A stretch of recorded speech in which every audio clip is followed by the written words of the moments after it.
Hi friends, मैं आकांक्षा शर्मा जी की with आकांक्षा में आपका स्वागत करती हूँ। फ्रेंड्स, आज हम बहुत शानदार वीडियो करने वाले हैं। विशेष आवश्यकता वाले बच्चे, विशेष आवश्यकता वाले जो बच्चों का टॉपिक है वो बहुत ज़्यादा इम्पोर्टेंट है। और पिछली बार भी से भी पिछली बार में अगर हम देखें तो इस टॉपिक से सबसे ज़्यादा क्वेश्चन पूछे गए, मतलब 2017 में भी इससे क्वेश्चन पूछे गए हैं और 2014 में भी इससे क्वेश्चन पूछे गए हैं सबसे ज़्यादा। मतलब बाल विकास का चौथे सेक्शन का अगर हम कोई पार्ट देखें तो सबसे ज़्यादा क्वेश्चन पूछे गए हैं। तो विशेष आवश्यकता वाले बच्चे, बालक का कोई भी टॉपिक हो तो ये वाला टॉपिक से सबसे ज़्यादा क्वेश्चन पूछे गए हैं। तो आपको ये वाला जो टॉपिक है वो बहुत अच्छे से कर लेना है। इसके लिए मैंने 500 MCQ की एक ई बुक हमारे हम जीतेंगे बैच में डाल दी है। साथ में B67 से B70 तक उसकी थ्योरी PDF भी डली हुई है विथ ट्रिक। तो आप वहाँ से भी उसको पढ़ सकते हो। इसके अलावा इन 500 क्वेश्चन के अलावा आपको कुछ नहीं पढ़ना। इसके 2 भाग में आपको करवा चुकी हूँ और आज ये तीसरा भाग लेके आई हूँ। बहुत शानदार है। जो लोग नहीं ले सकते हैं पैकेज, ये उनके लिए है कि जो लोग हमारा पैकेज नहीं ले पा रहे हैं, लेकिन ये क्वेश्चन बहुत इंपॉर्टेंट है इसलिए इनको छोड़ना नहीं है। पहला क्वेश्चन है आज का, American association on mental deficiency के अनुसार अल्पमंद बालकों की मानसिक आयु कितनी होती है। American association on mental deficiency एक संस्थान है जो मंदबुद्धि के लिए, मंदबुद्धि बच्चों के लिए काम करता है। इसको हम AAMD भी बोलते हैं, इसको AAMD भी बोला जाता है, अमेरिका में है। इसके अनुसार उन्होंने जो मंदबुद्धि बालक होते हैं उसके 4 प्रकार बताए। इसके अनुसार उन्होंने मंदबुद्धि बालक के कितने प्रकार बताए हैं? उन्होंने मंदबुद्धि बालकों के 4 प्रकार बताए हैं। कौन कौन से बताए हैं? सबसे पहला उन्होंने बताया है जो अल्पमंद बच्चा होता है, अल्पमंद, ठीक है, मंद तो होता है, अल्पमंद जो पहला प्रकार है। दूसरा बताया है उन्होंने मध्यम मंद, जो मध्य मंद बच्चा होता है उसको बताया है मध्य मंद। तीसरा प्रकार उन्होंने बताया है तीव्र मंद, ठीक है। और सबसे चौथा जो बिल्कुल ही डल होता है उसको बताया है उन्होंने गहन मंद। इस प्रकार से 4 प्रकार में American association on mental deficiency ने 4 भागों में मंद बच्चों को बांटा है। सबसे पहला क्या होता है? अल्प होता है। दूसरा क्या होता है? मध्य होता है। तीसरा होता है तीव्र, और उससे भी ज़्यादा जो मंद होता है वो होता है गहन। उन्होंने जो अल्पमंदी बच्चे जो हैं उनकी जो IQ बताई है, जो बुद्धि लब्धि बताई है, वो कितनी बताई है? 52 से 67 बुद्धि लब्धि बताई है। कितनी? 52 से 67 बुद्धि लब्धि बताई है। मध्य मंद जो बच्चे हैं उनकी बुद्धि लब्धि कितनी है? उनकी बुद्धि लब्धि है 36 से 51। उनकी कितनी है? 36 से 51 है। जो मध्य मंद बुद्धि बच्चे हैं उनकी कितनी है? 36 से 51 है। तीव्र मध्य मंद बुद्धि जो है उनकी IQ कितनी है? उनकी होती है 20 से 35 के बीच, 20 से 35 के बीच इनकी IQ होती है। इसके अलावा जो गहन मंद बुद्धि है उनकी कितनी होती है? उनकी 0 से 19 होती है। ये बहुत ही ज़्यादा गधे होते हैं, ऐसे बच्चे होते हैं ये गहन वाले, ठीक है। तो इस प्रकार से ये IQ हो गई। अब आपसे लेकिन यहाँ पे क्वेश्चन क्या पूछा है? मानसिक आयु पूछा है। मानसिक आयु मतलब ये तो हो गई बुद्धि लब्धि, जो उनकी एज के अकॉर्डिंग हम निकालते हैं उनका बुद्धि स्तर किस प्रकार से काम करता है। लेकिन इनकी जो मानसिक आयु, उनका मानसिक कितने तरीके से कितना परिपक्व हुआ है उसके अनुसार अलग अलग होती है। जैसे अल्पमंद बच्चों की मानसिक आयु होती है वो लगभग 11 साल होती है। अल्पमंद की बाद मानसिक आयु कितनी होती है? 11 साल होती है।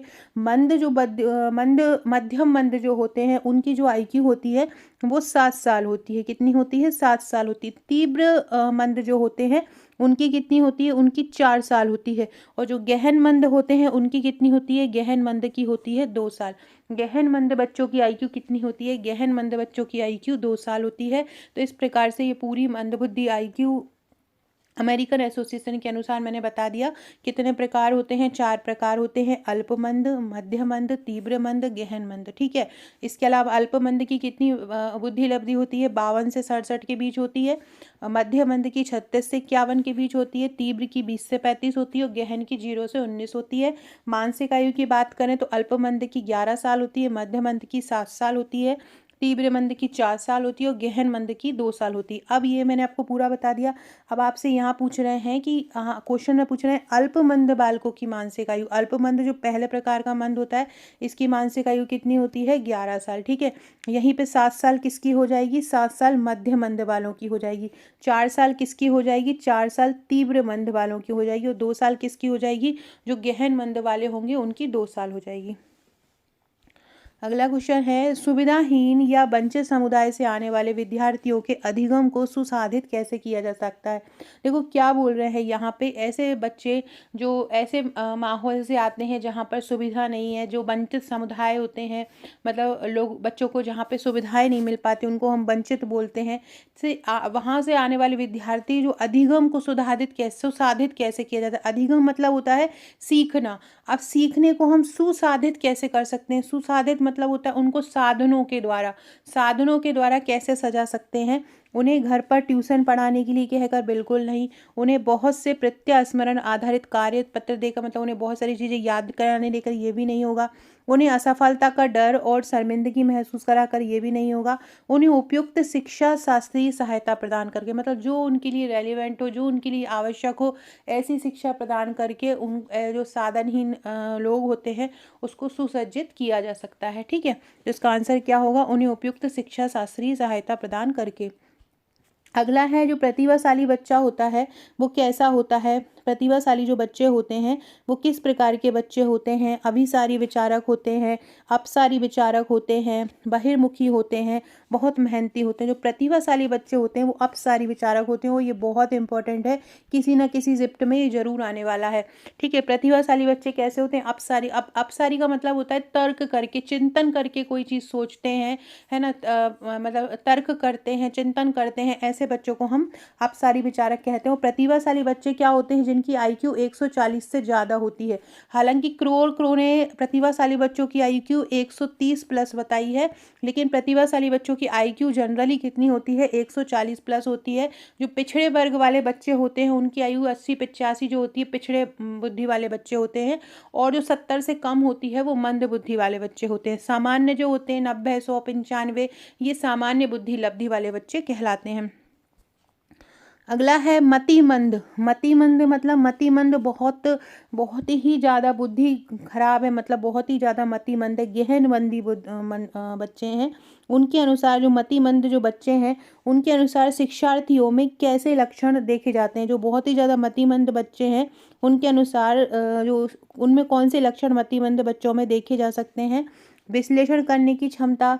मतिमंद क्या विश्लेषण कर पाएंगे, बिल्कुल नहीं कर पाएंगे। दूसरा है उद्देश्य आधारित व्यवहार, जो अपन चाहते हैं वो व्यवहार कर पाएंगे। ख्याति को बढ़ाने की इच्छा, अवधारणाओं को व्यक्त करने में असमर्थता। देखो क्योंकि हम मतिमंद कर रहे हैं, मतिमंद मतलब होता है बिल्कुल ही जड़ बच्चा, तो वो असमर्थ ही होगा। जहाँ पे असमर्थ आंसर आ जाएगा और मतिमंद आ जाएगा वहाँ, क्योंकि ना तो वो विश्लेषण कर सकते जैसा उनका जो वो उद्देश्य रखते हो, ना वो ऐसा उस अकॉर्डिंग व्यवहार कर सकते हैं, ना उनके मन में कुछ पाने की इच्छा होती है ना। तो वो क्या होंगे, वो अपनी अवधारणाओं को, उनके अंदर जो कंसेप्ट चल रहे हैं, उनके अंदर जो विचार चल रहे होंगे उनको व्यक्त भी नहीं कर पाएंगे। तो अवधारणाओं को व्यक्त करने में असमर्थ होंगे जो मतिमंद बच्चे होंगे। अगला है जो बालक होते हैं उनका IQ क्या होता है। पिछड़े बालक का जो IQ होता है वो 85 होता है। पिछड़े बालक जो होते हैं उनका IQ कैसा होता है, 85 होता है। और जो एक वैज्ञानिक थे वर्ट और सोनेल, वर्ट व सोनेल नाम के एक वैज्ञानिक थे, उन्होंने इनका IQ स्तर 85 से कम बताया है। किसने बताया है, वर्ट और सोनेल ने। मैंने ये पिछली बार भी एक क्वेश्चन कराया था। देखो इसके जो पिछले 2 पार्ट और करवाए हैं उसकी मैं प्लेलिस्ट में लिंक डिस्क्रिप्शन बॉक्स में लिंक डाल दूंगी, तो आप देख लीजिएगा। बहुत शानदार प्रश्न है ये। टोटल विशेष आवश्यकता वाले 500 MCQ हैं। अगर आप लोगों ने हमारा बैच लिया है हम जीतेंगे, तो वहाँ टेलीग्राम पर ये पूरी PDF डली हुई है। इसका प्रिंट निकाल कर इस टॉपिक से बस यही कर लो। अगर इसकी थ्योरी पढ़ना है तो थ्योरी भी डली हुई है, बहुत इजी लैंग्वेज में डली हुई है थ्योरी, हैंड रिटन डली हुई है, कलरफुल डली हुई है। तो आपको पढ़ने में PDF से ही पढ़ के आपको बहुत मज़ा आएगा। और उसमें ट्रिक भी साथ में मतलब ट्रिक भी साथ में रखी हुई है। तो ट्रिक के द्वारा आपको तुरंत याद हो जाएगा किसने पिछड़े बालक की परिभाषा दी, किसने प्रतिभाशील बालक की परिभाषा दी, तो आपको आसानी से याद हो जाएगा। तो पिछड़े बालक की जो IQ है वो किसने बताई है, 85 से कम किसने बताई है, वर्ट व सोनेल ने बताई है। ये भी क्वेश्चन आ सकता है, किसने बताया कि पिछड़े बालक की जो IQ होती है वो 85 से कम होती है। वर्ट और सोनेल ने बताया। वर्ट और सोनेल ने बताया कि इनका जो IQ स्तर होता है वो 85 से कम होता है। इसके अलावा जो सिरिल थे, सिरिल ने बोला है, सिरिल वर्ट नाम के एक व्यक्ति थे, सिरिल, ये इनमें भी एक सिरिल वर्ट आते हैं। जो सिरिल वर्ट थे उनने बोला है कि जो पिछड़े बालक होते हैं ना वो अपनी कक्षा से एक सीढ़ी नीचे होते हैं। अपनी कक्षा से क्या होते हैं, एक सीढ़ी नीचे होते हैं। अपनी कक्षा से एक सीढ़ी नीचे होते हैं पिछड़े बालक। याद रखना, अपनी कक्षा से क्या होते हैं, एक सीढ़ी नीचे होते हैं पिछड़े बालक। तो पिछड़े बालक का IQ क्या होता है, 85। और पिछड़े बालक की परिभाषा में ये पूछें कि किसने ये बोला कि जो पिछड़े बालक होते हैं वो अपनी जो कक्षा होती है उससे एक सीढ़ी नीचे होते हैं, सिरिल वर्ट ने बोला। या ये ऐसा भी पूछ सकते हैं, सिरिल वर्ट के अनुसार ऐसे कौन से बालक हैं जो अपनी कक्षा से एक सीढ़ी नीचे होते हैं, तो वो पिछड़े बालक हैं। ठीक है। इसके अलावा एक परिभाषा हॉल ने भी दी है। हॉल भी एक मनोवैज्ञानिक थे। हॉल ने भी पिछड़े बालक की परिभाषा दी है। हॉल ने क्या बोला है कि वे बालक पिछड़े होते हैं जिनकी शैक्षणिक उपलब्धि सामान्य से कम होती है। जिनकी शैक्षणिक उपलब्धि सामान्य से कम होती है वे बालक पिछड़े होते हैं। ये किसने बोला है, ये हॉल ने बोला है। हॉल ने क्या बोला है कि वे बालक पिछड़े होते हैं जिनकी शैक्षणिक उपलब्धि सामान्य से कम होती है। सिरिल वर्ट ने क्या बोला, एक सीढ़ी नीचे होते हैं। ठीक है। ऐसे जो बालक होते हैं, पिछड़े बालक जो होते हैं, उनको हमें हस्त कौशल प्रशिक्षण देना चाहिए। मतलब बुनाई सिलाई का काम, अगर दिमाग उनका पढ़ाई में नहीं काम करता है तो उन्हें हस्त कौशल सिखाना चाहिए ताकि वो अपने जीवन में, अपनी जीवन यापन में आगे बढ़ पाएँ।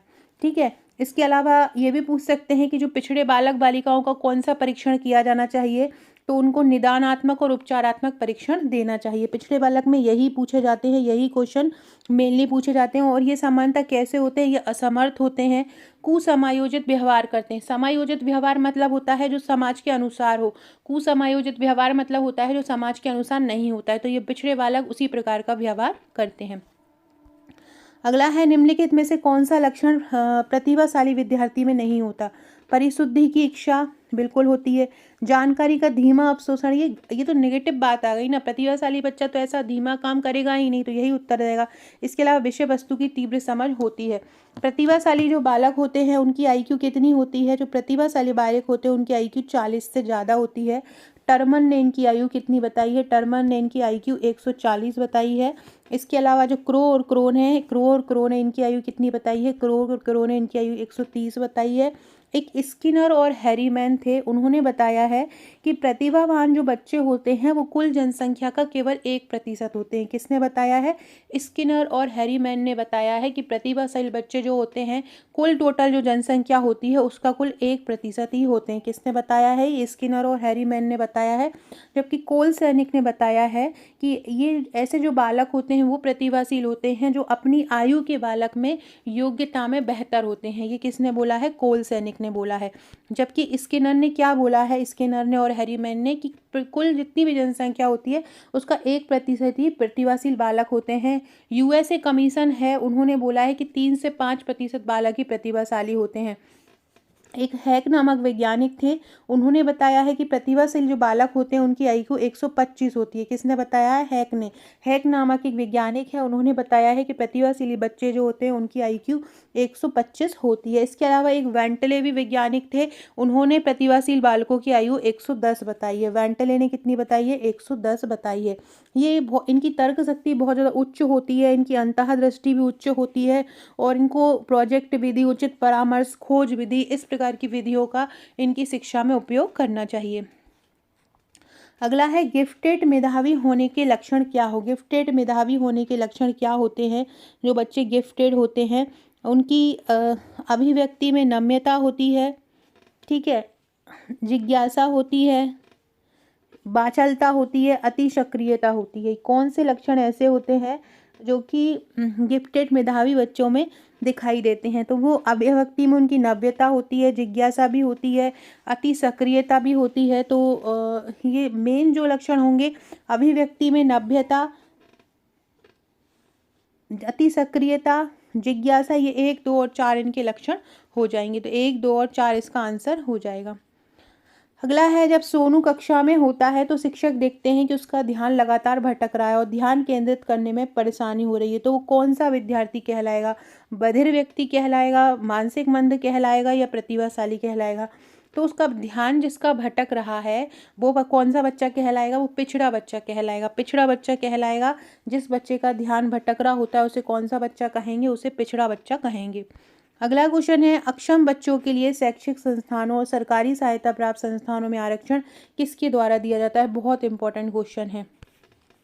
चाहे अक्षम बच्चे हों चाहे सक्षम बच्चे हों, आरक्षण जो दिया जाएगा शिक्षा शैक्षिक संस्थानों में, वो शिक्षा मंत्रालय द्वारा ही दिया जाता है। चाहे अक्षम हो चाहे सक्षम हो, शिक्षा संस्थानों में आरक्षण जो रहेगा वो किस मंत्रालय द्वारा दिया जाएगा, वो शिक्षा मंत्रालय द्वारा ही दिया जाएगा। चाहे अक्षम हो चाहे सक्षम हो, सारों में ही किसके द्वारा दिया जाएगा, शिक्षा मंत्रालय द्वारा आरक्षण दिया जाएगा। विकलांग जो नीति है उसके अनुसार जो सरकारी स्कूलों में है उसका आरक्षण कितना कर दिया है, 5% कर दिया है अभी विकलांगता अधिनियम के अनुसार।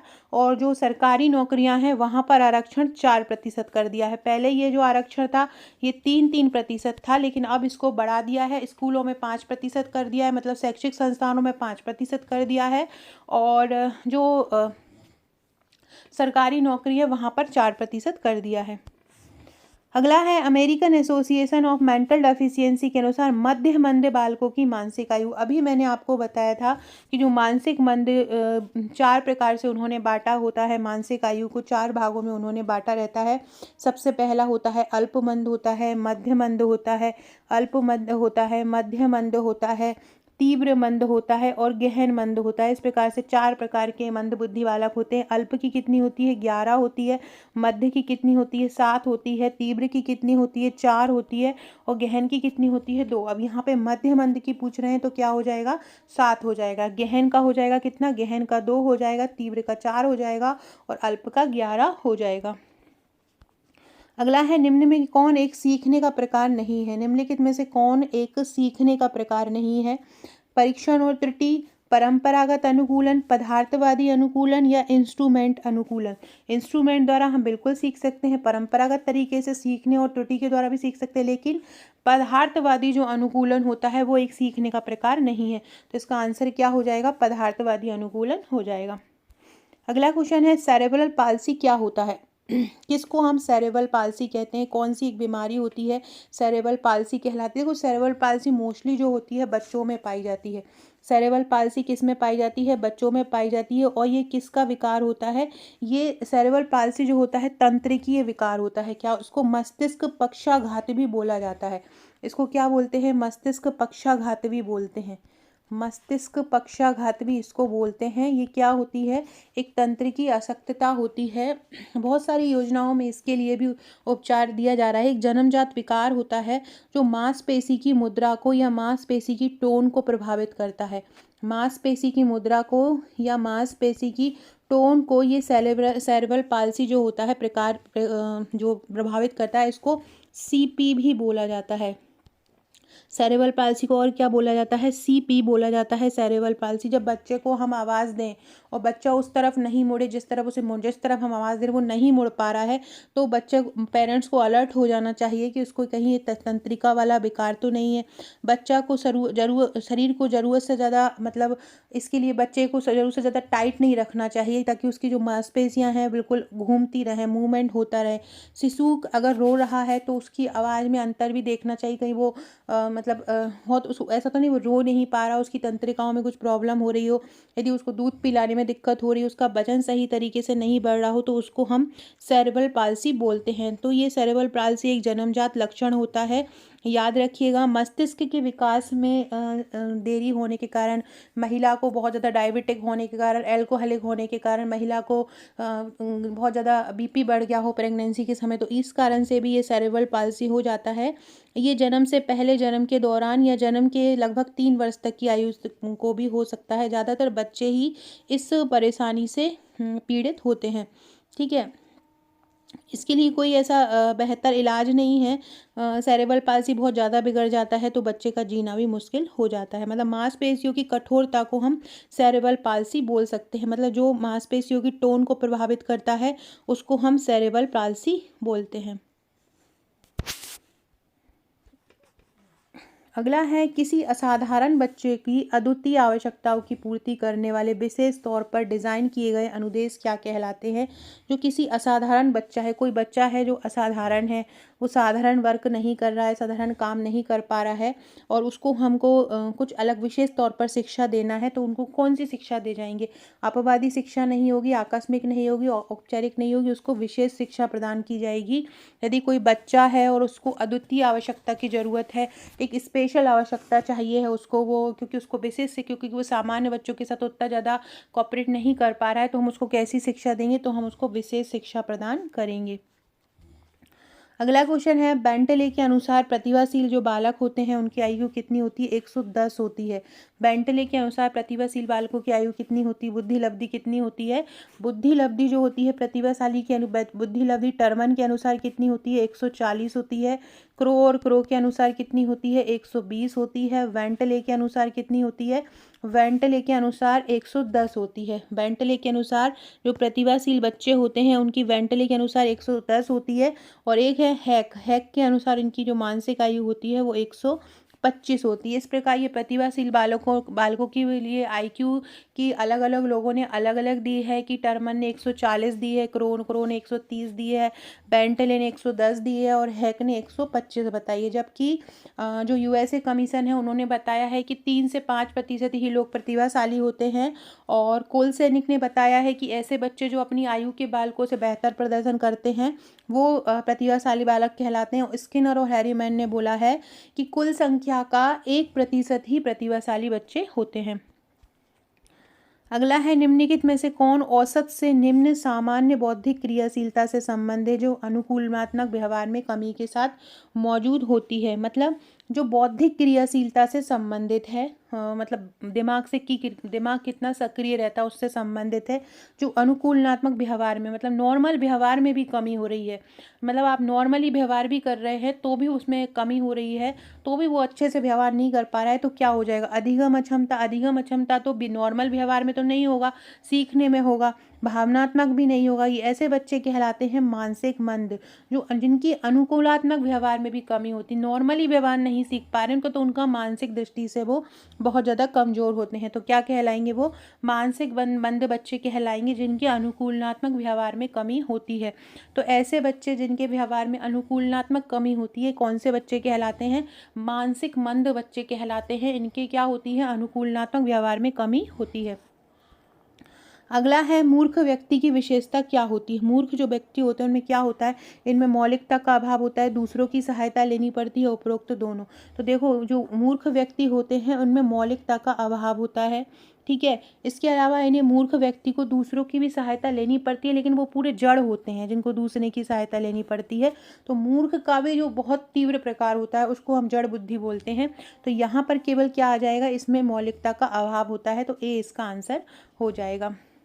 अगला है, किसने बताया कि मानसिक मंदता का आधार आनुवंशिकता है? मानसिक मंदता का आधार आनुवंशिकता है, ये गोडार्ड ने बताया है। किसने बताया है? गोडार्ड ने बताया है कि मानसिक मंदता का आधार क्या होता है? आनुवंशिकता होता है। और ये बहुत इंपॉर्टेंट है, मतलब अगर घर अंदर से मानो माता पिता में भी प्रॉब्लम है तो हो सकता है बच्चे के साथ भी ये समस्या आ जाए।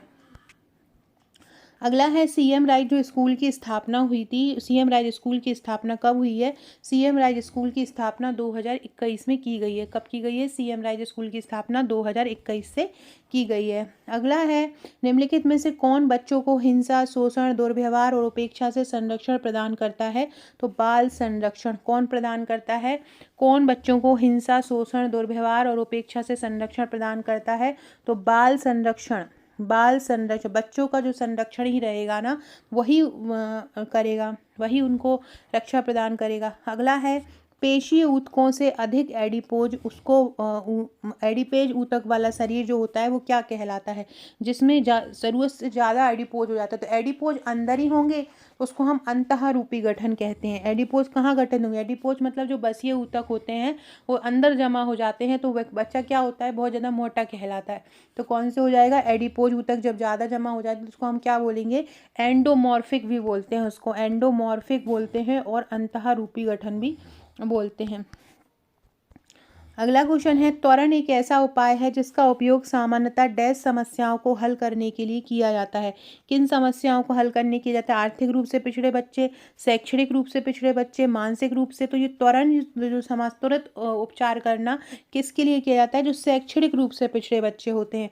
त्वरण एक ऐसा उपाय है जिसका उपयोग सामान्यतः डैश की समस्याओं को हल करने के लिए किया जाता है। तो किसकी समस्या को हल करने के लिए किया जाता है? तो डैश का जो उपयोग किया जाता है वो जो शैक्षणिक रूप से जो पिछड़े बच्चे होते हैं उनकी समस्याओं को हल करने के लिए किया जाता है, ठीक है। अगला देखते हैं। अगला क्वेश्चन है चिकित्सीय मनोविज्ञान। चिकित्सीय मनोविज्ञान का मतलब होता है क्लिनिकल जो पैथोलॉजी होती है, चिकित्सीय मनोविज्ञान होता है, उसके अनुसार पिछड़े बालक के कितने प्रकार होते हैं। तो क्लिनिकल जो पैथोलॉजी होती है, क्लिनिकल जो साइकोलॉजी होती है, तो क्लिनिकल साइकोलॉजी के अनुसार पिछड़े जो बच्चे होते हैं उनके 3 प्रकार होते हैं। ये पिछड़े बच्चे हैं, ठीक है, मंद नहीं है। मंद के अभी अपन ने 4 प्रकार पढ़े हैं। ये पिछड़े बच्चे हैं। जो पिछड़े बच्चे होते हैं वो 3 प्रकार के होते हैं। एक होता है क्या, मूर्ख, दूसरा क्या होता है, मूढ़, और तीसरा क्या होता है, जड़। ये किसके प्रकार होते हैं, पिछड़े बच्चों के प्रकार होते हैं। किसने बताया है, ये चिकित्सीय मनोविज्ञान या क्लिनिकल साइकोलॉजी ने बताया है। इनके अनुसार जो मूर्ख बच्चे होते हैं उनकी जो आईक्यू होती है वो 50 से 70 होती है। कितनी होती है, उनकी आईक्यू कितनी होती है, 50 से 70 होती है। मूढ़ की कितनी होती है, मूढ़ की 25 से 50 होती है। मूढ़ की 25 से 50 होती है। और जड़ की कितनी होती है, जड़ की 25 से कम होती है, ठीक है। मूर्ख की 50 से 70 होती है, मूढ़ की 25 से 50 होती है, और जड़ की कितनी होती है, जड़ की जो होती है 25 से कम होती है। अगर इनकी हम, ये तो हो गई इनकी आईक्यू की बात, ठीक है, ये हो गई इनकी आईक्यू। अब बात करते हैं हम इनकी मानसिक आयु की, है ना, मेंटल एज की। अगर हम बात करें इनकी, तो जो मूर्ख बच्चे होते हैं इनकी जो मेंटल एज होती है वो 8 वर्ष से थोड़ी ज़्यादा होती है। मूढ़ व्यक्तियों की जो मेंटल एज होती है वो 3 से 7 वर्ष होती है। मूढ़ की कितनी होती है, 3 से 7 होती है, और जड़ बुद्धि की कितनी होती है, 3 से कम होती है। तो इस प्रकार से चिकित्सीय मनोविज्ञान के अनुसार 3 प्रकार में पिछड़े बालक को बांटा है। मूर्ख, मूढ़ और जड़। मूढ़ की आयु 50 से 70, मूर्ख की आयु 50 से 70, मूढ़ की आयु 25 से 50 और जड़ की 25 से कम। मूर्ख व्यक्ति की जो मानसिक आयु होगी वो 8+ हो जाएगी, मूढ़ की 3 से 7 हो जाएगी, और जड़ की कितनी हो जाएगी, 3 से कम हो जाएगी। तीनों ही फैक्ट याद रखना। जो मूर्ख बच्चे होते हैं उनमें मौलिकता का अभाव होता है। मूर्ख बच्चे क्या होते हैं, उनमें मौलिकता का अभाव होता है।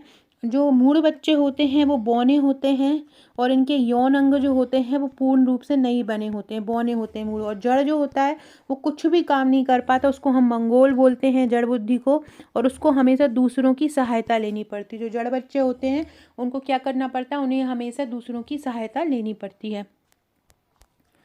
अगला क्वेश्चन है, निम्नलिखित में से कौन सा अपवर्तन त्रुटि से संबंधित नहीं है। मतलब दृष्टि संबंधित त्रुटि से संबंधित कौन नहीं। निकट दृष्टि है, अति निकट दृष्टि भी है, अविंदुकता भी है। मोतिया बिंद जो है वो अपवर्तन त्रुटि से संबंधित नहीं है। अगला है, आनुवांशिक रोगी किससे संबंधित है। हीमोफीलिया, हाइपरटेंशन, उपरोक्त में से कोई नहीं, फाइब्रोसिस। हीमोफीलिया जो होता है, हीमोफीलिया रोग जो होता है वो राजघराने वाले लोगों में होता है। हीमोग्लोबिन में एक समस्या जाती है, रक्त का थक्का नहीं जम पाता। हीमोफीलिया रोग क्या है, एक प्रकार का आनुवांशिक रोग है, राजघरानों में होता है, और इसमें क्या होता है, खून का थक्का नहीं जम पाता। क्या होता है, खून का थक्का इसमें नहीं जम पाता। हीमोफीलिया दिवस कब मनाया जाता है। हीमोफीलिया जो दिवस मनाया जाता है वो 17 अप्रैल को मनाया जाता है। कब मनाया जाता है, 17 अप्रैल को मनाया जाता है हीमोफीलिया दिवस। मैंने देखो फ्रेंड, अगर आप ये जो विशेष आवश्यकता वाले बच्चों की प्रैक्टिस करना चाहते हैं, वो बच्चे जिन्होंने बैच लिया है वो देख रहे हैं, तो फटाफट हम जीतेंगे बैच में जाओ टेलीग्राम पर, इसकी PDF की कॉपी निकलवा लो, प्रिंट निकलवा लो, घर बैठ के प्रैक्टिस करो और अपने 10 नंबर पक्के कर लो। अगर आप इस टॉपिक की थ्योरी भी चाहते हैं तो B69 से B68 से B72 ये वाली जो B सीरीज़ है इसमें पूरा विशेष आवश्यकता वाले बच्चों की थ्योरी है, और साथ में उसकी ट्रिक भी बताई गई है। 17 अप्रैल से याद करो, मैंने कल ही हमारे हम जीतेंगे बैच में जितने भी रोग दिवस हैं उनको ट्रिक द्वारा याद करवाया है। कैसे, ट्रिक द्वारा। जनवरी से लेकर दिसंबर तक के जितने भी रोग हैं, जितने भी मानव रोग हैं, जितने भी महिला और बच्चों के दिवस हैं, इन सारे को मैंने ट्रिक द्वारा याद करवा दिया है। एक भी क्वेश्चन आप भूल नहीं पाओगे, ट्रिक 1 से 2 बार सुन लोगे तो 17 अप्रैल को मैंने कैसे याद करवाया है कि 17 अप्रैल, देखो हीमोफीलिया किन में होता है, हीमोफीलिया किन में होता है, जिन राजघरानों में होता है। राजघरानों पे क्या होती है, सत्ता होती है, ठीक है, तो 17 याद हो जाएगा। ठीक है, अप्रैल से याद रखो, आनुवांशिक जो रोग होते हैं कैसे हो जाते हैं, अपने आप हो जाते हैं। आनुवांशिक रोग क्या होते हैं, अपने आप हो जाते हैं। तो हीमोफीलिया क्या हो जाएगा, 17 अप्रैल हो जाएगा। हाइपरटेंशन BP बढ़ जाना होता है। फाइब्रोसिस मतलब रक्त का थक्का जमना होता है। तो आनुवांशिक रोगी क्या हो जाएगा, हीमोफीलिया हो जाएगा। अगला है, एड्स क्या है। जीवाणु तो नहीं है, बीमारी तो है, बीमारी तो है कह सकते हैं। आनुवंशिक रोग भी नहीं है, आनुवंशिक रोग इसको नहीं कह सकते, और बीमारी तो तीनों, ये चौथा कोई ऑप्शन दिया नहीं है, तो इसको हम एड्स को बीमारी कह सकते हैं।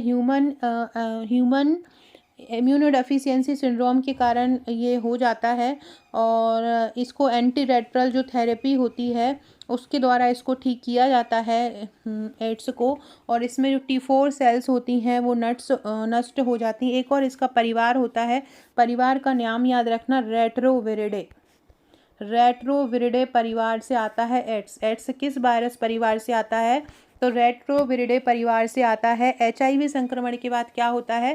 प्रतिरक्षा प्रणाली कमज़ोर हो जाती है, और जिसके कारण शरीर में कोई भी संक्रमण फैल जाता है और कैंसर होने का खतरा भी बढ़ जाता है। यौन संक्रमण, ब्लड ट्रांसफ्यूज़न, इसके अलावा माँ से बच्चे को भी ये रोग मिल सकता है। ठीक है, इस पूरी तरह से आनुवंशिक रोग नहीं कह सकते हैं, लेकिन ये माँ से बच्चे को मिल सकता है। ठीक है, तो एड्स अगर आपसे पूछें कि एड्स में क्या हो जाता है, किस प्रकार कौन सी कोशिकाएं एड्स में नष्ट हो जाती हैं, तो एड्स में CD4 सेल्स होती हैं, वो नष्ट हो जाती हैं। हमारे शरीर में प्रतिरक्षा कोशिकाएं होती हैं, CD4 कोशिकाएं। ये जो कोशिकाएं होती हैं हमको बाहरी संक्रमण से बचाती हैं, लेकिन अगर हमें एड्स हो जाता है तो ये कोशिकाएं नष्ट हो जाती हैं। शरीर में इनकी जैसे जैसे संख्या कम होती जाती है, एड्स जो बीमारी होती है वो बढ़ती जाती है। इसको CD4 शरीर से ज़्यादा CD4 कोशिकाएं, और लास्ट में क्या होता है, इनकी संख्या बहुत ज़्यादा कम हो जाती है। पहले जब शुरुआती लक्षण होते हैं तो इनकी संख्या बढ़ती है, जो CD4 कोशिकाएं, लेकिन अंत में जाकर क्या होता है, इनकी जो संख्या होती है वो कम हो जाती है। एंटी रेट्रोवायरल दवाई का इसमें उपयोग किया जाता है, या ART थेरेपी का एड्स में उपयोग किया जाता है, इससे हम इसको एंटी रेट्रोवायरल थेरेपी भी बोलते हैं, जिसका इसमें उपयोग होता है। अगला क्वेश्चन है, किंडरगार्टन पद्धति की शिक्षण सामग्री कौन सी है? मात्र खेल है, उपहार है, गीत है, सभी है। किंडरगार्टन जो पद्धति होती है उसमें किसका उपयोग किया जाता है? तो माता के खेल का भी किया जाता है, उपहार भी किया जाता है, सभी का ही उपयोग किया जाता है। किंडरगार्टन पद्धति कौन लाया था? फ्रोबेल लाए थे। फ्रोबेल जो वैज्ञानिक थे वो किंडरगार्टन पद्धति को लेके आए थे। कौन लाए थे? फ्रोबेल। अगला है, अतिक्रियाशीलता तथा अवधान की अस्त व्यस्तता किस विशिष्ट बालक की विशेषता है? अतिक्रिय बहुत ज़्यादा क्रियाशील होगा, और अवधान मतलब बहुत उसको हर चीज़ में रुकावट आएगी, तो वो कौन से होगा? जिनको हम जो अधिगम के निर्योग्य होंगे। अधिगम मतलब क्या होता है? लर्निंग, मतलब अधिगम मतलब लर्निंग मतलब सीखना, जो सीखने के लिए निर्योग्य होंगे, ऐसे जो बच्चे होंगे वो उनमें बहुत ज़्यादा क्रियाशीलता होगी और अवधान की प्रॉब्लम होगी, मतलब वो सीख नहीं पाएंगे, रुकावट उनके लिए आएगी। अगला है, असामान्य गुण वाला बालक क्या कहलाएगा? सामान्य तो कह नहीं जाएगा, विशिष्ट बालक कहे। जिसको असामान्य क्षमता होती है वो कैसे होते हैं? विशिष्ट बालक, स्पेशल चाइल्ड बोलते हैं। अनुभव एवं प्रशिक्षण के द्वारा व्यवहार में जो परिवर्तन होता है उसको क्या बोलते हैं? उसको हम सीखना बोलते हैं। अनुभव एवं प्रशिक्षण के द्वारा जो व्यवहार में परिवर्तन हो जाएगा उसको क्या बोलेंगे? सीखना बोलेंगे। अगला है, समाजीकरण में बाधक तत्व कौन कौन से होते हैं? अनुशासन भी बाधक होता है, असुरक्षा भी बाधक होती है, उपरोक्त सभी या माता पिता व्यवहार। तो इसमें समाजीकरण में बाधक तत्व कौन कौन से होते हैं? क्या अनुशासन समाजीकरण में बाधक होता है? क्या असुरक्षा होती है? उपरोक्त सभी या माता पिता का? देखो, समाजीकरण में बाधक तत्व केवल असुरक्षा होगी, उपरोक्त सभी नहीं होगा। माता पिता का व्यवहार तो समाजीकरण में बाधक थोड़ी ना करेगा। लेकिन एक तरीके से अगर हम देखा जाए, देखो एक बारी ध्यान से समझ लो इस चीज़ को। देखो, अनुशासन में अगर नहीं रहोगे, तो भी वो समाज में आपके लिए बाधा होगा। असुरक्षा तो बाधा होएगी ही। माता पिता का व्यवहार अगर अच्छा नहीं होगा, उनका व्यवहार अगर असमायोजित होगा, तो भी क्या होगा? हम समाज के से उतना ज़्यादा कनेक्ट नहीं कर पाएंगे।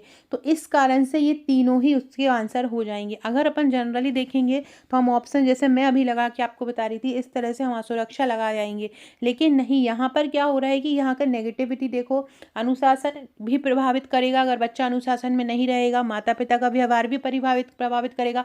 अगर माता पिता नहीं रहेंगे, सही से अच्छे से नहीं रहेंगे, है ना, लड़ाई गलौच गाली गलौच वाले होंगे, तो बच्चा कैसे समाज में अपनी स्थिति बना पाएगा? तो इसलिए इसका आंसर क्या हो जाएगा? उपरोक्त सभी इसका आंसर हो जाएगा। समाज किससे प्रभावित होता है? समाज जो होता है वो किससे प्रभावित होता है? सॉरी, समाज नहीं, विकास। विकास किससे प्रभावित होता है? समाज से होता है, अभिभावक से होता है, वंशानुक्रम और वातावरण से होता है, या केवल वंशानुक्रम से? तो जो विकास होता है वो वंशानुक्रम और वातावरण से प्रभावित होता है। ये दोनों की ही गुणित प्रक्रिया है। विकास इक्वल टू होता है वंशानुक्रम इनटू वातावरण। ये इनकी गुणित प्रक्रिया होती है। विकास इक्वल टू वंशानुक्रम इनटू वातावरण। तो विकास जो होता है वो वंशानुक्रम और वातावरण की क्रिया होती है। अगला है बीज अवस्था जो होती है वो किससे संबंधित होती है? डिंब अवस्था से, पिंड अवस्था से, गर्भस्थ शिशु की? तो ये बीज अवस्था जो होती है डिंब अवस्था होती है। जब निषेचन के द्वारा अंडाणु जो होता है प्रवेश करता है गर्भाशय में, ब्लास्टोसिस्ट जो अंदर गर्भाशय में जाता है, तो वो जो एक बीज जैसी अवस्था और डिंब का रूप में जब रहता है तो वो जो अवस्था होती है डिंब अवस्था होती है। तो बीज अवस्था कौन सी कहलाती है? डिंब अवस्था कहलाती है। कुपोषण पर नियंत्रण करने वाली योजना कौन सी है? कुपोषण पर देखो नाम से ही समझ में आ रहा होगा, बाल शक्ति योजना। बाल शक्ति योजना क्या कर रही है? बाल शक्ति दे रही है। बालक को क्या दे रही है? शक्ति दे रही है, मतलब उसकी कुपोषण में मदद कर रही है। बाल शक्ति जो योजना है वो 18 साल से कम उम्र के बच्चों के लिए होती है।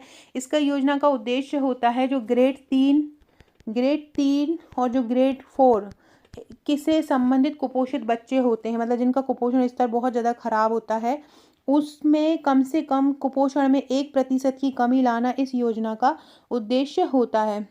आपसे पूछें ये बाल शक्ति योजना कब शुरुआत हुई थी? तो किशोरियों के लिए तो लगभग 1991 में ही इसकी शुरुआत हो गई थी बाल शक्ति योजना की। ठीक है, इसका उद्देश्य क्या होता है? 1 अंक की कमी लाना, 1% की कमी लाना। 18 वर्ष से कम उम्र के ये बच्चों के लिए आरंभ हुई थी। शक्ति से याद रखना, शक्ति से क्या होगा कि शक्ति मतलब कुपोषण से ही तो शक्ति होती है। ठीक है, और किशोरियों के लिए बाल शक्ति योजना 1 नवंबर 1991 में ही आरंभ हो गई थी। इसके अलावा बात करते हैं हम जननी सुरक्षा योजना की।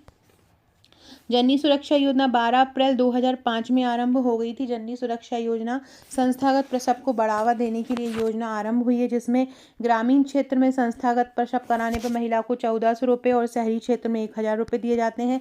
वहीं आशा कार्यकर्ता को ग्रामीण क्षेत्र में 600 और शहरी क्षेत्र में 400 रुपये दिए जाते हैं। अगला क्वेश्चन है मनो अभियान का उपयोग जो होता है वो किस अपराध हेतु होता है? मनो अभियान का उपयोग, मनो अभियान मतलब मानसिक रूप से सही करना, मानसिक रूप से किसी बच्चे को अच्छा करना। तो उसके लिए क्या करना पड़ेगा? किस प्रकार के बच्चों को करना? मतलब ऐसे बच्चे जो अपराधी होते हैं उनको मानसिक शिक्षा देकर, मनो अभियान चालू करके उनको अच्छी चीज़ें बता कर कि आप ऐसा करोगे तो ऐसा होगा, हम क्या कर सकते हैं, उनको सही कर सकते हैं, उन ऐसे प्रकार के बच्चों को सही दिशा में ला सकते हैं। तो मनो अभियान का उपयोग किस अपराध के लिए होता है? बाल अपराध के लिए होता है। पल्स पोलियो अभियान की शुरुआत कब हुई थी? पल्स पोलियो अभियान की शुरुआत 2 अक्टूबर 1995 को हुई थी। कब हुई थी? 2 अक्टूबर 1995 को पल्स पोलियो अभियान की शुरुआत हुई थी।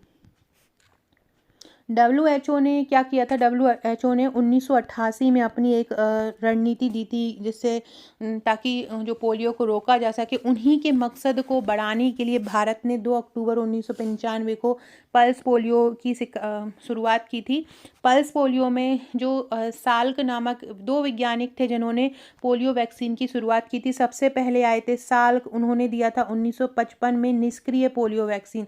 फिर आए थे सॉबिन, और सॉबिन ने दी थी 1967 में सक्रिय वैक्सीन। जो ओरल पोलियो वैक्सीन है वो सॉबिन की वैक्सीन है, जो बच्चों को 2 बूंद जिंदगी की दी जाती है वो सॉबिन वैक्सीन। लेकिन ये जो वैक्सीन है, जो सक्रिय वैक्सीन है, वो क्या करती है, अगर बच्चा उसको पीता है, उसके बाद टॉयलेट करेगा, फ्रेश होगा, तो वो दूसरे बच्चों पर भी असर कर जाती है, तो वो दूसरे बच्चे पर प्रभावित कर सकती है। तो इसके लिए इसकी निष्क्रिय वैक्सीन भी बनी थी, जो कि साल्क ने बनाई थी, और भारत पोलियो की निष्क्रिय वैक्सीन बनाने वाला पहला देश था। ठीक है, 1994 में गांधी जयंती के दिन पहला टीकाकरण अभियान चलाया था। मतलब इस टीके के मतलब पहले ही टीकाकरण अभियान चला दिया था 1995 से, और जिसको आरंभ कर दिया गया था कब? 95 में। 2014 में 27 मार्च 2014 को 27 मार्च 2014 को भारत पूरी तरह से पोलियो से मुक्त हो चुका है। कब हो गया है? 27 मार्च 2024 को भारत पूरी तरह से पोलियो से मुक्त हो गया है। ठीक है, याद रखना। और 2011 में पोलियो का आखिरी मामला सामने आया था। कब आया था? 2011 में पोलियो का आखिरी मामला सामने आया था। पोलियो के खिलाफ जो टीकाकरण की शुरुआत हुई थी, मतलब ये पल्स पोलियो अभियान तो 1995 से हुआ था, लेकिन इसके खिलाफ जो टीकाकरण की शुरुआत हुई थी वो 1972 के आसपास हो गई थी। WHO के ही प्रोग्राम को आगे बढ़ाने के लिए इसकी शुरुआत की गई थी। ठीक है, तो ये सारा याद रखना। आपके लिए यहीं से एक क्वेश्चन पूछ रही हूँ। इस पर चलिए वो लोग तो जिसे 95 कर लीजिएगा। ये पता है पल्स पोलियो में ये 99 का ये पूरा का पूरा ऑप्शन 2017 में पेपर में दिया है, और 1995 उन्होंने ऑप्शन में ही नहीं दिया था, ऐसा किया था। आपको मुझे बताना है कि पोलियो दिवस कब मनाया जाता है। पोलियो दिवस कब मनाया जाता है, आप लोग ये मुझे कमेंट करके बताएंगे। सारे लोग जिनको मेरे वीडियो अच्छे लगते हैं, सारे लोग जरूर कमेंट करके बताइएगा पोलियो दिवस कब मनाया जाता है। मैं ज़्यादा से ज़्यादा क्वेश्चन आपको करवाने की कोशिश कर रही हूँ। जितने ज़्यादा प्रैक्टिस करोगे, जितना ज़्यादा आप एक्स्ट्रा इफेक्ट लगाओगे, उतना ज़्यादा इम्पोर्टेंट आपके लिए रहेगा।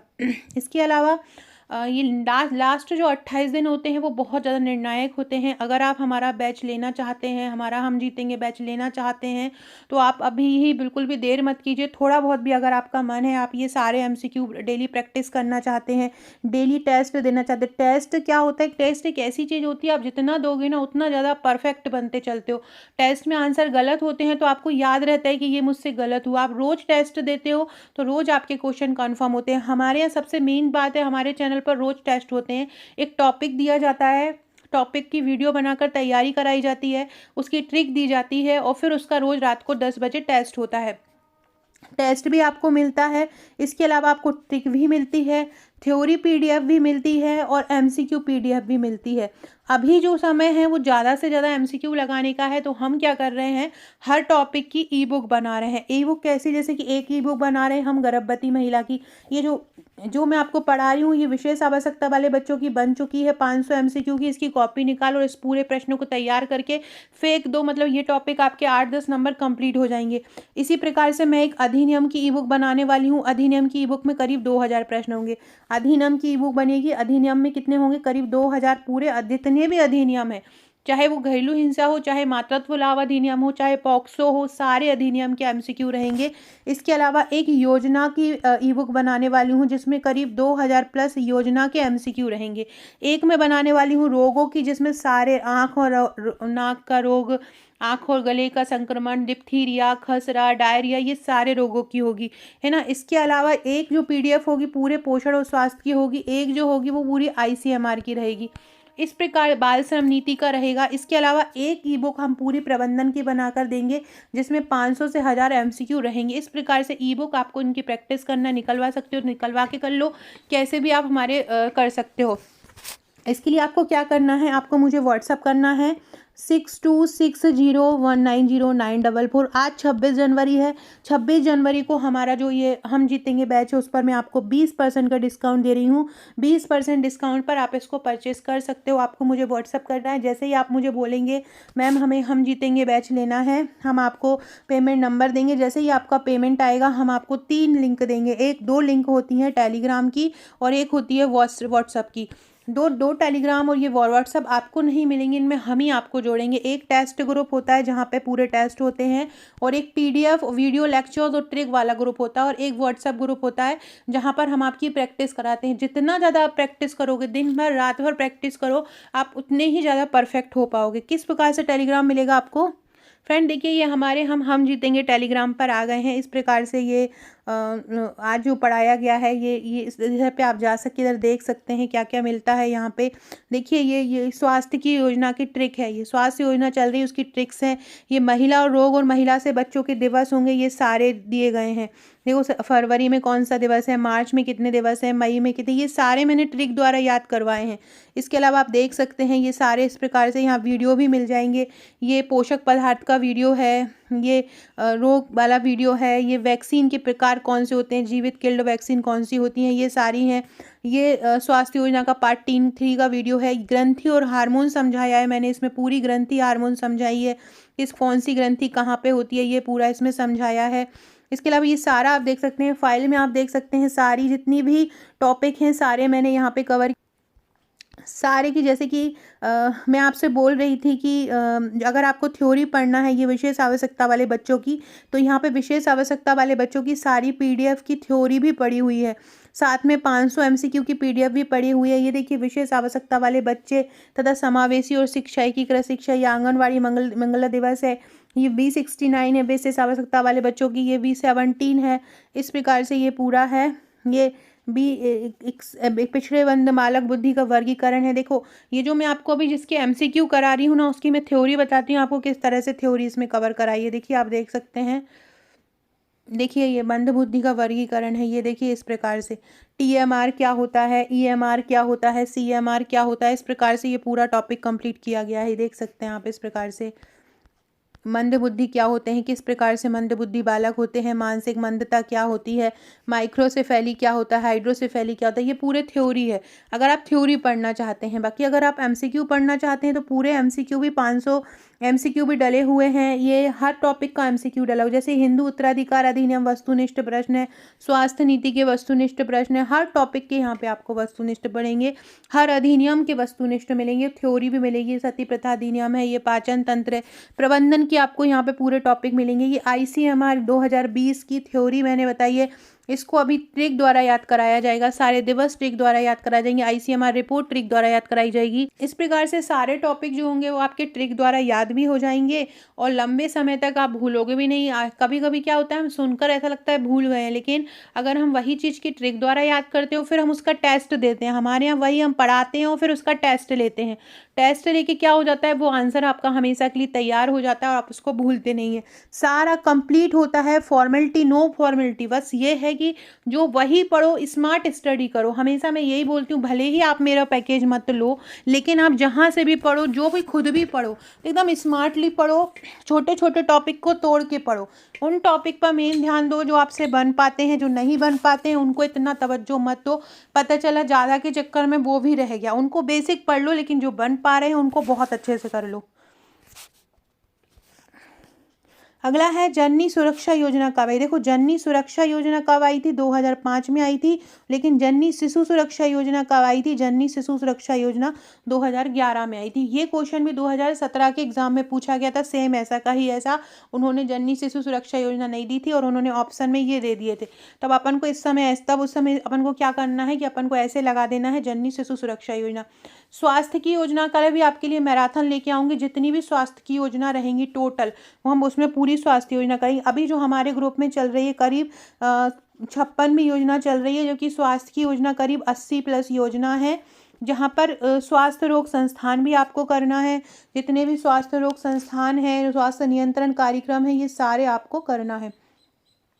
अगला है पूर्वशालेय शिक्षा के जन्मदाता कौन है। पूर्वशालेय शिक्षा के जो जन्मदाता है वो मैकमिलन बहन है। कौन है, मैकमिलन बहन। डिस्क्रिप्शन बॉक्स में मेरे व्हाट्सएप ग्रुप की लिंक मिलेगी, उसको ज्वाइन कर लीजिएगा। 6260190944 नंबर है मेरा, इसको भी फॉलो कर लीजिएगा। इसके अलावा व्हाट्सएप ग्रुप की लिंक भी मिल जाएगी। और आकांक्षा 1957 मेरी इंस्टाग्राम आईडी है। अगर आपने अभी तक मुझे इंस्टाग्राम पर फॉलो नहीं करा हो तो कर लो, यहाँ पर भी आपको बहुत अच्छे अच्छे क्वेश्चन इंस्टाग्राम पर भी मिल जाएंगे, आप उसको देख सकते हो। बहुत ही एडवांस लेवल के MCQ यहाँ पर रहेंगे।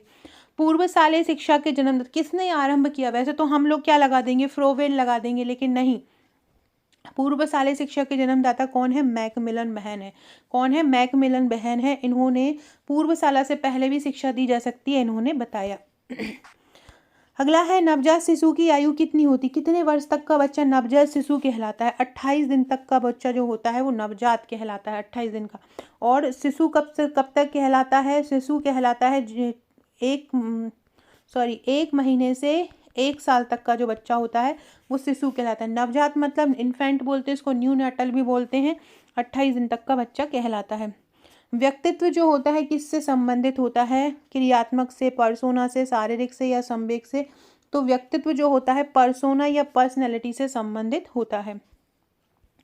अगला है चेतन केंद्रीय विद्यालय शारीरिक विकलांग बालकों की शिक्षा हेतु कहाँ है। चेतन एक शारीरिक विकलांग बालकों की शिक्षा हेतु एक प्रशिक्षण केंद्र बनाया गया है। ये कहाँ पर है? तो चेतन जो विकलांग संस्थान है वो है मुंबई में। कहाँ पर है? मुंबई में। तो ऐसे याद कर लो कि चेतना है ना कहीं मिलती ही नहीं है। मुंबई में तो लोग अचेतन से घूमते रहते हैं क्योंकि उन लोगों के पास इतना ज़्यादा काम होता है, बस एक चेतना ही नहीं रहती, एक सुकून ही नहीं रहता है, बाकी सब होता है। तो ऐसे याद कर सकते हो कि चेतन केंद्रीय शारीरिक विकलांग बालकों की शिक्षा हेतु कहाँ पे बनाया गया है? मुंबई में बनाया गया है। अगला है गर्भावस्था में प्लेसेंटा का निर्माण कौन से सप्ताह में आरंभ हो जाता है? तो निर्माण तो चौथे सप्ताह में ही हो जाता है आरंभ, और 12वें सप्ताह तक ये पूर्ण हो जाता है। 12वें सप्ताह तक क्या हो जाता है? ये पूर्ण हो जाता है, ठीक है। लेकिन ये आपसे पूछ रहे हैं आरंभ होता है, तो यहाँ पे चौथा सप्ताह तो दिखा नहीं है, तो इसको छठवां सप्ताह कर लेंगे। चौथे से छठवें सप्ताह में ये आरंभ हो जाता है और 12वें सप्ताह में प्लेसेंटा का निर्माण पूरा हो जाता है। प्लेसेंटा के बारे में ही मैंने एक बहुत शानदार वीडियो बनाया है, उसमें मैंने करीब 100 संबंधित क्वेश्चन प्लेसेंटा के रखे हैं। उसकी लंबाई, उसका व्यास, उसकी हाइट, उसका वजन, कब बनता है, क्या होता है, सारा कुछ मैंने किया है। कौन से हार्मोन सीक्रेट करता है उसके लिए वीडियो देख लीजिएगा, यूट्यूब पर ही डाली हुई। प्लेसेंटा एमसीक्यू आकांक्षा करके डालेंगे तो आपको मिल जाएगी। अगला है हस्तशिल्प की शिक्षा किस प्रकार के बालक को देना चाहिए। मैंने अभी ऊपर बताया था हस्तशिल्प शिक्षा जो है वो पिछड़े बालक को देनी चाहिए। जो बालक पिछड़े होते हैं, जिनकी आयु 85 से कम होती है, ऐसे बालक को क्या देना चाहिए? हस्तशिल्प की शिक्षा देना चाहिए। प्रारंभिक बालावस्था जो होती है उसमें बच्चा कैसे सीखता है? जो प्रारंभिक बाल सूझ से सीखता है, प्रेरक से सीखता है, अनुकरण द्वारा सीखता है, या संबंध प्रत्यावर्तन द्वारा सीखता है? प्रारंभिक बालावस्था में बच्चा कैसे सीखता है? सूझ मतलब होता है अपनी अकल से, प्रेरक मतलब दूसरों की प्रेरणा देने से, अनुकरण द्वारा मतलब अनुकरण से सीखता है, या संबंध प्रत्यावर्तन द्वारा सीखता है। प्रारंभिक बालावस्था में देखो बहुत सारे लोग जो होते हैं इसका आंसर लगाएंगे क्या? अनुकरण, ठीक है। प्रारंभिक बालावस्था में बच्चा सूझ द्वारा सीखता है।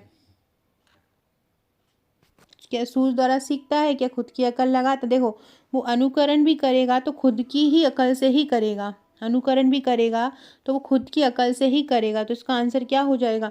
प्रारंभिक बालावस्था में जो बालक सीखेगा वो कैसे सीखेगा? एक सेकेंड। सूझ द्वारा सीखेगा, क्या अनुकरण द्वारा सीखेगा, या किसी की प्रेरणा द्वारा सीखेगा? बच्चे सूझबूझ से ही सीखते हैं। वो अपने आसपास लोगों को देखते हैं, अनुभव लेते हैं और फिर उसी के द्वारा फिर वो अपना दिमाग लगाते हैं। प्रारंभिक बाल अवस्था कौन सी होती है? 2 से 6 वर्ष तक की अवस्था होती है। इसको जिद अवस्था भी बोलते हैं। जिद करता है बच्चा, हट करता है, बात नहीं मानता है, नकारात्मकता आती है, द्वेष आता है, तो वो 2 से 6 वर्ष की अवधि होती है। इसमें बच्चा सूझ द्वारा अपने आसपास की चीज़ों को समझता है, दिमाग लगाता है, ध्यान देता है। इसको हम क्या बोलते हैं? प्रारंभिक बालावस्था को सूझ की अवस्था बोलेंगे। कैसे सीखता है? सूझ द्वारा सीखता है। ये अपन कर चुके। स्थूल गतिविधियों तथा सूक्ष्म क्रियात्मक कौशल का किससे संबंधित है? स्थूल गतिविधियां और जो सूक्ष्म क्रियात्मक कौशल है वो किससे संबंधित है? वो क्रियात्मक विकास से संबंधित है। मतलब हाथ पांव की जो काम होती है, हाथ पांव की जो क्रियाविधि होती है उससे संबंधित होती हैं ये स्थूल। स्थूल मतलब होता है बड़ा काम और सूक्ष्म मतलब होता है छोटा काम। जैसे कि लिखना, लिखना क्या हो जाएगा? सूक्ष्म क्रियात्मक कौशल हो जाएगा। और स्थूल गतिविधि क्या हो जाएगी? दौड़ना, ठीक है। स्थूल गतिविधि हो जाएगी दौड़ना। तो स्थूल गतिविधि तथा सूक्ष्म क्रियात्मक कौशल ये एक अलग से टॉपिक है और इससे इससे भी 4-5 प्रश्न बनते हैं और हमेशा आती है। स्थूल गतिविधि जो होती है ना, वहाँ पे शरीर अपनी बड़ी बड़ी मांसपेशियों का प्रयोग करता है, और सूक्ष्म क्रियात्मक कौशल में क्या करता है? छोटी मांसपेशियों का उपयोग करता है। स्थूल में क्या करता है? अपनी बड़ी मांसपेशी का प्रयोग करता है, और सूक्ष्म में क्या करता है? छोटी मांसपेशियों का उपयोग करता है। दोनों ही इंपॉर्टेंट हैं। सूक्ष्म गत्यात्मक कौशल में क्या करता है? बड़ी मांसपेशी का प्रयोग, और जो सूक्ष्म होगी उसमें क्या करेगा? छोटी मांसपेशी का प्रयोग। स्थूल में क्या आ जाएगा? दौड़ना, रेंगना, है ना। और सूक्ष्म में क्या आ जाएगा? लिखना, जीप चलाना, खाना, सब्जी काटना, ये सारा क्या आ जाएगा? सूक्ष्म में आ जाएगा। ये वाला क्वेश्चन भी है ना 2017 में पूछा गया है, और इस प्रकार के क्वेश्चन भी मतलब स्थूल और सूक्ष्म वाले क्वेश्चन भी पूछे गए हैं वहाँ पे 2017 के एग्जाम में। इस प्रकार के टॉपिक भी आपको कर लेना है। नवजात शिशु में कितनी हड्डियां होती हैं? नवजात शिशु में 350 हड्डियां होती हैं और लगभग 250 हड्डी बालक में होती हैं और बच्चे में कितनी होती हैं? 206 हड्डियां होती हैं। हड्डी में कोलेजन नामक तंतु पाया जाता है, कोलेजन प्रोटीन हड्डियों में पाया जाता है। डोकरा जो होती है विशिष्ट बालक एवं महिलाओं की देखभाल के लिए राष्ट्रीय स्तर का कार्यक्रम है। क्या ये सही है? बिल्कुल सही है। ये राष्ट्रीय स्तर का कार्यक्रम है, जबकि इसका जो क्रियान्वयन है वो जिला स्तर पर होता है। इसका क्रियान्वयन किस स्तर पर होता है? जिला स्तर पर होता है, याद रखना। डोकरा का जो क्रियान्वयन होता है वो किस स्तर, ये योजना जो है पुरानी है, लेकिन ये जो योजना है वो बहुत इम्पोर्टेंट है। मतलब ये महिला और बच्चों से संबंधित ये योजना है, इसलिए ये योजना जो है वो बहुत इम्पोर्टेंट है ना, याद रखना। ये किस स्तर पर काम करती है? जो डोकरा योजना है वो किस स्तर पर काम करती है? तो ये राष्ट्रीय स्तर की योजना है। इसका फुल फॉर्म होता है development of women and children in rural areas. Development women and children, WC का मतलब क्या हो जाएगा? वुमेन एंड चिल्ड्रन, और लास्ट का RA का मतलब हो जाएगा रूरल एरियाज। 1982-83 से ये आरंभ है। 1982-83 से ये आरंभ है, याद रखना। 1982-83 से ये आरंभ की गई है और महिलाओं और बच्चों के लिए ये योजना महिलाओं और बच्चों के विकास के लिए आरंभ की गई है। इसे एकीकृत ग्रामीण विकास जो योजना है IRDP जिसको बोलते हैं, उसकी उप योजना के रूप में शुरू किया गया था। महिलाओं को स्वरोजगार के अवसर ये देती है। डोकरा योजना में केंद्र और राज्य का जो प्रतिशत है वो 50:50 है। ठीक है, शुरू में ये 50 जिलों में लागू की गई थी 1982-83 में, और 1992 से 95 में ये पूरे भारत में लागू कर दी गई। अगला है, निम्नलिखित में से कौन उल्लेखनीय रूप से औसत से कम एवं बौद्धिक क्रियाशीलता से संबंधित है? जो अनुकूलात्मक व्यवहार में कमी कौन लाएगा? भी मैंने आपको ये इस प्रकार का ही क्वेश्चन बताया था कि जो मानसिक मंद बच्चे होते हैं वो अनुकूलनात्मक रूप से उनके व्यवहार में मतलब कमी होती है, वो नेचुरली वो किसी चीज़ को सीख नहीं पाते हैं। फ्रेंड्स, ये हमारा अधिनियम की इस प्रकार मैंने बताया था आपको, एक ई-बुक दी जाएगी। इस प्रकार से अधिनियम की ई-बुक बन रही है 2000 MCQ की। इससे आपके पूरे अधिनियम तैयार हो जाएंगे। कठिन से कठिन अधिनियम भी आपको सही लगने लगेंगे।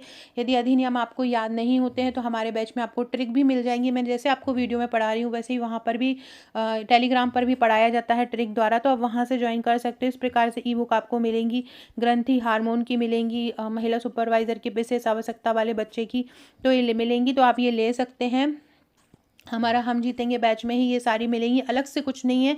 इसी में ही आपको टेस्ट मिलेंगे, इसी में ही आपको प्रैक्टिस टेस्ट सेट मिलेंगे, इसी में थ्योरी मिलेगी, इसी में ही सब कुछ मिलेगा। कोई एप्लीकेशन आपको डाउनलोड नहीं करना है, केवल टेलीग्राम और व्हाट्सएप पर ही पूरी तैयारी होगी। सो फ्रेंड्स, ये था हमारा आज का वीडियो। आशा आपको पसंद आया होगा। वीडियो अच्छा लगे तो लाइक शेयर सब्सक्राइब जरूर कीजिएगा। Okay friends, thank you.